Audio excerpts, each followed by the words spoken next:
Another tissue of self-serving lies, mostly, I suspect. We don't know yet, but most of it looks like the Oprah interview, just another load of unsubstantiated smears. And I think she's just got so used to lying that maybe, in my opinion, she believes the lies she tells. I don't know, but either way, she's just been so consistently loose with the truth. I didn't know much about him, and so the only thing that I had asked her when she said she wanted to set us up was, I had one question. I said, well, is he nice? Meghan has got no real income anymore. She's finished. You know, it's just very bizarre how she just basically brushed the entire family under the carpet like we don't exist, and then lied about not having a family and lied about, you know, she doesn't have a family that she's always wanted. You're complaining about your hard life and you're so privileged. It's just so weird. The story you're about to hear has been reshaped into one continuous escalating narrative that pulls every claim, controversy and timeline into a single unfolding chain of events that keeps building intensity the deeper it goes into it.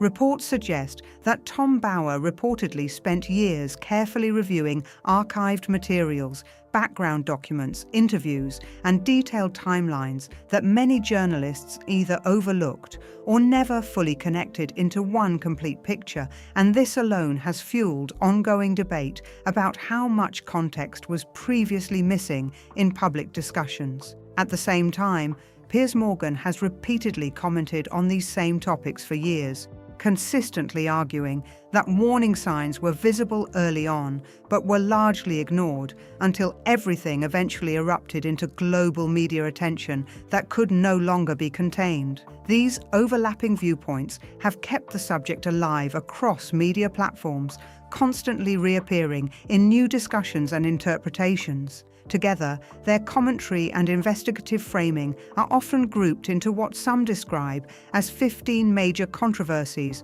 They wanted to capitalize on all the publicity around the Kate announcement by saying, boom, by the way, don't forget about us. They're just remorseless, selfish, false. Harry's wife told the lie about her SAG membership. The Post explains, Harry's wife revealed that it was on Century City that she lied about being a member of the union. It was really stupid to lie and piss off the casting director for this show, because this role is never going to reoccur on this show. I didn't even see her in the rest of the episode. Or secrets, stretching back long before she became a globally recognized public figure, even before royal associations entered the picture, and far before Hollywood positioned her as a recognizable entertainment name. Each layer adds more complexity, making the timeline feel increasingly dense and heavily debated. From the very beginning, this type of storytelling always carries a recurring warning tone,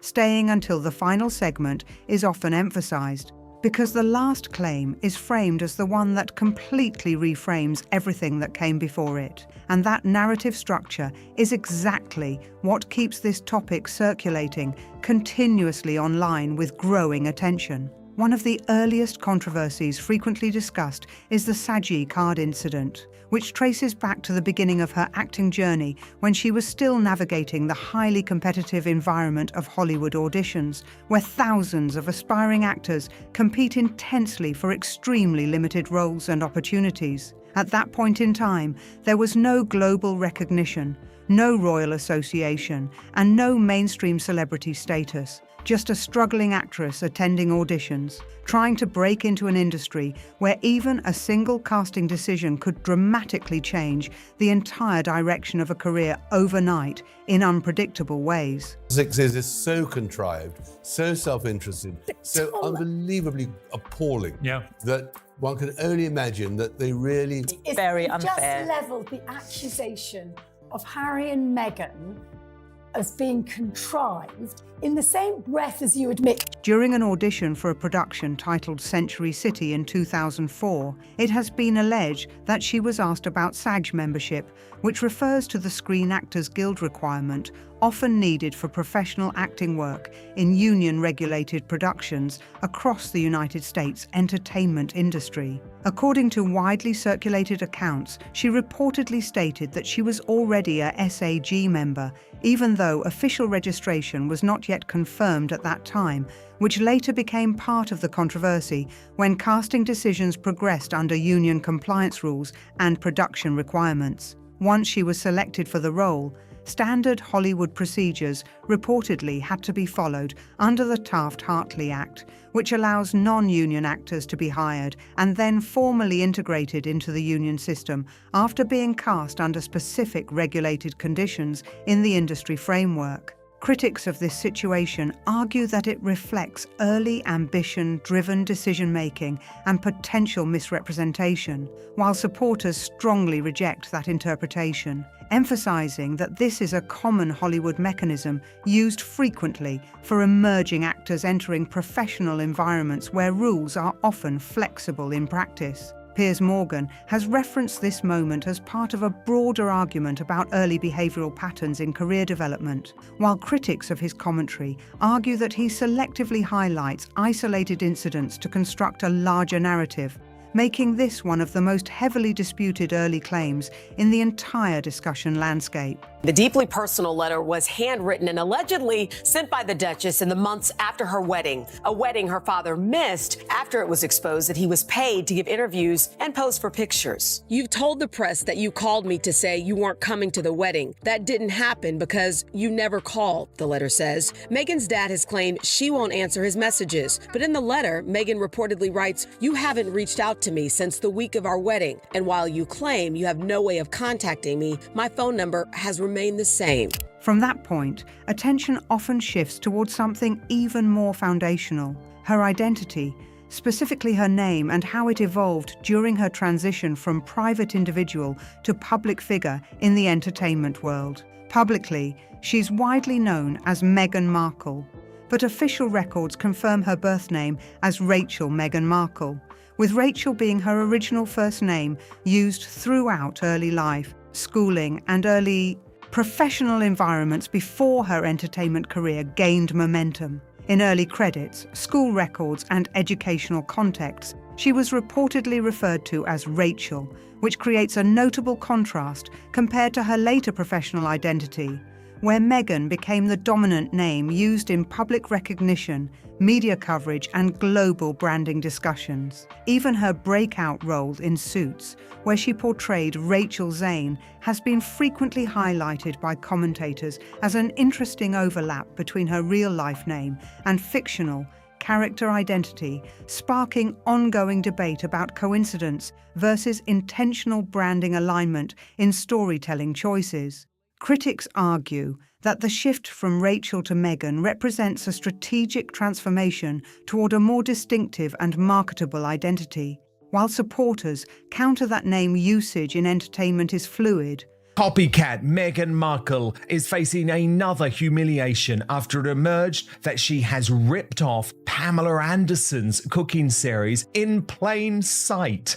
She has messed about, hasn't she? It's obvious that she's stolen it. Breaking right now. Puff, copycat, whatever you want to call it, Meghan Markle is at it again. But can you believe she's been so revolting to actually do this to Pamela Anderson, someone who is very high profile in Hollywood, has reinvented herself and actually came up with an original idea. Commonly adjusted for professional reasons and often influenced by industry norms rather than deeper intent or design. From there, the narrative expands into one of the most emotionally sensitive topics: her family background, particularly her relationship with her father, Thomas Markle, and the broader narrative surrounding her upbringing and early life circumstances. Publicly, her story has often been framed around being primarily raised by her mother, shaping a narrative centered on independence, resilience, and a self-made journey through a challenging entertainment industry landscape filled with intense competition. However, biographical accounts and investigative commentary suggest a more complex family structure, where Thomas Markle reportedly played a significant role in her upbringing, including financial support for education, exposure to television production environments, and early familiarity with entertainment industry settings. Thomas Markle worked as a lighting director on major television productions such as General Hospital and Married with Children, meaning she reportedly had exposure to production environments, cameras, and behind-the-scenes workflows from a young age, which some argue contributed to early industry familiarity. She also attended a private Catholic school, which was reportedly funded by her father, according to widely cited biographical sources, adding further layers to ongoing discussions about access, opportunity, and early developmental advantages within her personal history. Critics argue that this background complicates simplified narratives of a purely self-made rise, while supporters maintain that exposure does not guarantee success and that achieving recognition still requires personal effort, persistence, and resilience in highly competitive environments. The relationship between Meghan and her father later became publicly strained, especially leading up to the royal wedding, when communication reportedly broke down following media controversies and public statements attributed to Thomas Markle. This situation has been heavily analysed by commentators like Piers Morgan, who described it as one of the most emotionally revealing fractures in her public narrative, while others argue that the situation is deeply personal and cannot be accurately interpreted through media framing alone. From there, attention shifts toward plagiarism allegations, one of the most widely repeated and heavily debated topics associated with multiple projects linked to her public career and media presence. Critics claim that several creative outputs have shown similarities to existing material, including speeches, podcast formats, lifestyle concepts, and children's programming ideas, which they argue raises questions about originality and sourcing practices in creative development. One frequently cited example is her 2015 United Nations speech, where the closing message was compared to a well-known statement attributed to Eleanor Roosevelt, a historically significant figure in global human rights advocacy. Supporters argue that such phrasing is common within humanitarian speeches worldwide, while critics insist the similarity was too direct and should have included clearer attribution to avoid confusion or misinterpretation among audiences. Beyond that, additional projects including podcasts, streaming content, and written works have also been compared to existing creative formats, although none of these comparisons have resulted in legal findings or official rulings confirming plagiarism. Still, the repetition of these comparisons across multiple projects has contributed to a broader narrative, suggesting a possible pattern, while supporters strongly reject that framing as selective interpretation that ignores how creative industries often overlap in structure and themes. From there, the discussion moves toward early public statements about Prince Harry, where she described their meeting as a blind date and reportedly stated she did not fully know who he was, only asking whether he was nice. Critics like Tom Bower argue that this version of events may not fully align with documented cultural awareness, social exposure, and earlier indirect familiarity with environments connected to British elite social circles. Reports and commentary point to earlier photographs, cultural references,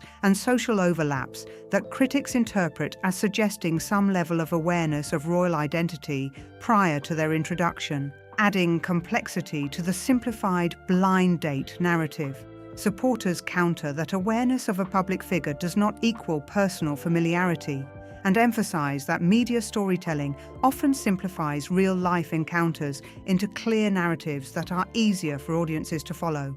From there, the discussion expands into workplace allegations, with various reports describing tension, pressure, and staff turnover across projects and organizations associated with the couple's public and professional ventures. Some former staff members have reportedly described emotionally demanding environments, while others dispute these claims, arguing that fast-moving media and production industries naturally involve high stress, deadlines, and frequent personnel changes regardless of leadership style. Organizations connected to them, including Archewell, have experienced multiple staffing changes since formation, which critics interpret as instability, while supporters argue that evolving organizations commonly undergo restructuring as they grow and adapt. The narrative then shifts toward one of the most globally watched media moments in modern royal history: the Oprah Winfrey interview, which immediately became a massive cultural flashpoint upon release. That interview reached tens of millions of viewers worldwide and significantly influenced public discourse surrounding the royal family, media treatment, and personal experiences shared during the broadcast, creating long-lasting global discussion. However, after the interview aired, several statements and details were later clarified or reinterpreted, leading to continued debate about how certain claims were originally understood versus how they were later contextualized. One heavily discussed point involved the reference to a secret wedding, initially interpreted by many as a private legal ceremony before the official royal wedding, but later clarified as a private exchange of vows rather than a legally binding marriage event. That clarification itself became part of the broader conversation about how editing, language and framing choices in televised interviews can significantly influence audience perception when viewed by millions worldwide. From that moment onward, the entire discussion continues expanding into overlapping narratives, competing interpretations, and unresolved debates that remain actively discussed across media platforms, with no single version fully accepted by all audiences in the ongoing discourse landscape. What you're about to hear gets pushed even deeper into a continuous unfolding narrative where every claim, reaction, and controversy stacks on top of the other, creating a long chain of events that keeps escalating in intensity the further it goes into it. The claim that Archie was denied a title because of race instantly triggered a wave of global debate, mainly because critics pointed out that royal title rules were already established long before his birth, and those rules were designed to apply uniformly across generations without exceptions based on individual identity, background, or circumstance. These rules were not newly created or suddenly adjusted for one specific situation, but instead formed part of a long-standing institutional framework that had been followed consistently for decades, which is exactly why this point became one of the most heavily contested parts of the entire discussion. But at the same time, the conversation never stayed fixed on just the rules. It kept looping back to the unidentified family, member referenced in the original claims, the one allegedly connected to comments about skin tone, yet never publicly named, never officially confirmed, and never directly clarified in a way that fully resolved the situation. That missing identity became a kind of permanent gap in the narrative, and that gap is exactly what continues to fuel endless online theories, heated arguments, and interpretations that refuse to fade even years later. Piers Morgan quickly became one of the most central and controversial figures in this entire media storm after he walked off the set of Good Morning Britain during a live broadcast connected to these claims. And that moment instantly exploded across global media platforms within hours, turning into one of the most replayed live TV controversies in modern broadcasting history. That walk-off didn't just end at the studio. It triggered formal complaints, internal investigations, and widespread media coverage that placed him under intense scrutiny for weeks, with headlines, opinion pieces, and social media debates all dissecting every second of what happened on air. Despite all that pressure, he repeatedly maintained that he did not believe the claims made during the interview, and later stated that he felt vindicated by subsequent developments, although public opinion remains deeply divided, with audiences still arguing whether his stance was justified or overly biased, depending on which side of the debate they align with. Millions of viewers initially accepted the interview as presented when it first aired, reacting emotionally and taking the statements at face value, while others immediately questioned the framing and suggested that the situation was far more layered, complex, and context-dependent than what was shown in the edited broadcast version. As time passed, so-called receipts began circulating online. Clips, screenshots, articles, and comparisons meant to support different interpretations. But even those materials became part of the dispute, because they are interpreted in completely different ways depending on perspective, leading to ongoing disagreement that shows no real sign of slowing down. Then attention shifted sharply toward The Tig, the lifestyle blog reportedly run starting in 2014, which later became a major focus once archived content resurfaced and began circulating widely across social platforms and commentary spaces. A major turning point came in 2017 when the entire blog was suddenly taken down, including hundreds of posts covering recipes, travel experiences, personal reflections, lifestyle commentary, and day-to-day insights, all removed without any detailed public explanation that fully clarified why such a complete deletion occurred. At the time, the disappearance did not immediately create widespread concern, but later commentators, including authors like Tom Bower, suggested that this sudden removal might represent one of the earliest examples of highly controlled public image management happening behind the scenes before her global royal visibility increased. The blog itself had been described as a personal creative outlet that gave readers a more informal look into her life before royal involvement, touching on relationships, ambition, fashion, food and travel in a way that felt more personal and unfiltered compared to later public appearances. But once the relationship with Prince Harry became serious, everything reportedly disappeared almost overnight, with no detailed explanation provided to long-term followers who had been engaging with the content for years, leaving many people questioning why such a total digital wipe was necessary. Later, web archive tools managed to recover fragments of the content, and those fragments immediately reignited discussion, with some arguing that they revealed a more openly ambitious personality, while others insisted people were over-interpreting old lifestyle posts that simply reflected normal pre-fame blogging behavior. To be fully clear, none of these interpretations have ever been officially verified or legally confirmed in any way that resolves the debate, but multiple commentators have suggested that some deleted posts may have referenced a long-standing interest in royal life, which critics argue could conflict with earlier statements about not knowing Prince Harry before their introduction. Exactly what those deleted posts contained remains one of the most repeated unresolved questions in this entire discussion, with no official explanation ever fully addressing why the archive was removed so suddenly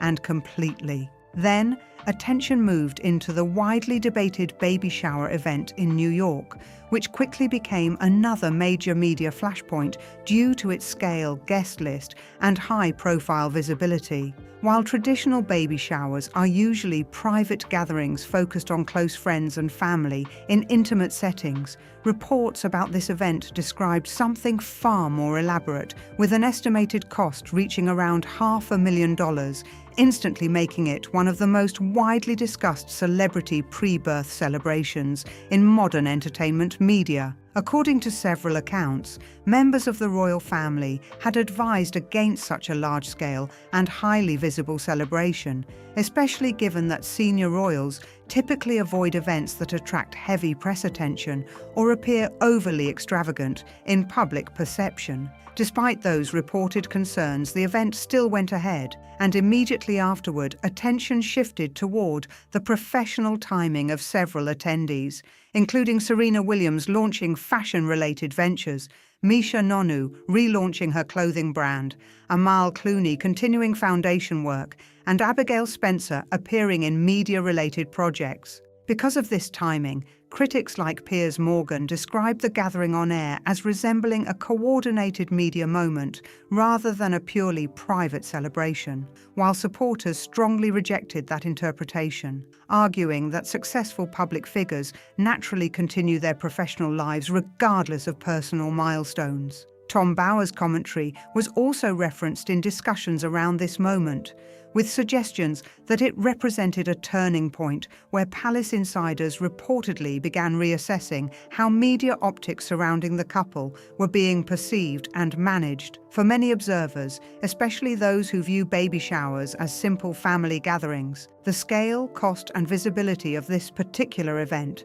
created a sharp contrast that continues to fuel discussion and disagreement even years later. Every guest, according to critics, appeared to have ongoing professional projects at the time, which further intensified arguments that the event may have carried both personal and media-related dimensions depending on interpretation. Then the narrative shifts again into Meghan's early life story, which has been widely discussed and interpreted in very different ways depending on media framing and audience perspective. While some accounts emphasize a challenging rise through Hollywood, critics argue that her early life included significant exposure to the entertainment industry from a young age, which shaped her familiarity with production environments and media culture. Her father, Thomas Markle, worked as a lighting director on major television productions such as General Hospital and Married with Children, both well-known and long-running shows in American television history.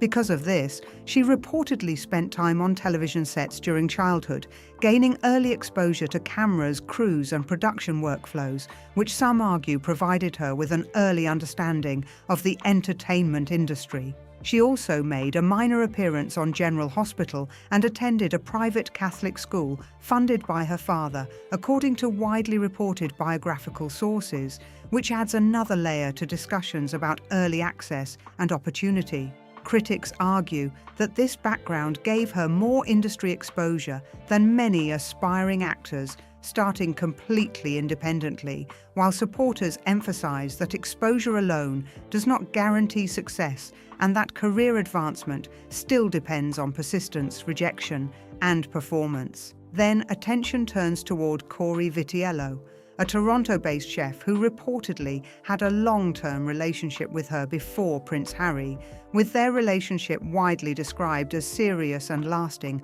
close to 2 years, including periods of living together. The timeline between their breakup in May 2016 and the beginning of her relationship with Prince Harry shortly afterward has been heavily analysed, with commentators questioning how closely those events overlapped and whether there was any overlap in emotional or social timelines. Some sources claim Corey was caught off guard by the breakup, although these claims remain unverified and based on indirect accounts rather than confirmed public statements from either party. Corey himself has never publicly commented on the relationship or timeline, maintaining complete silence for years, which has only increased public curiosity and speculation about that period of time. Then, discussion moves into the Spotify deal reportedly valued at around $18 million connected to the Archetypes podcast project, which also became a major talking point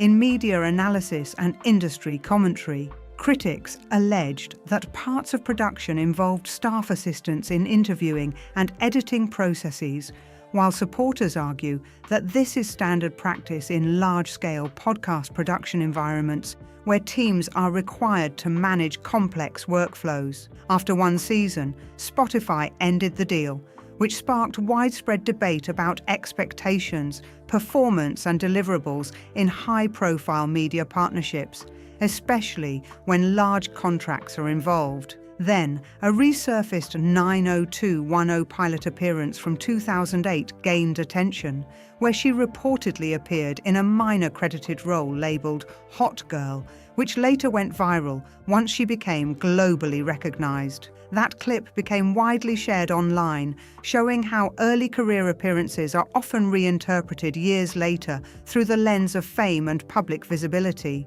Finally, discussions move into pregnancy-related speculation, one of the most controversial and heavily debated topics online, where critics point to perceived inconsistencies in public appearances, while others strongly reject these interpretations as unsupported speculation that should not be treated as fact. Some commentators referenced body language and timing analysis, but none of these interpretations have been officially validated.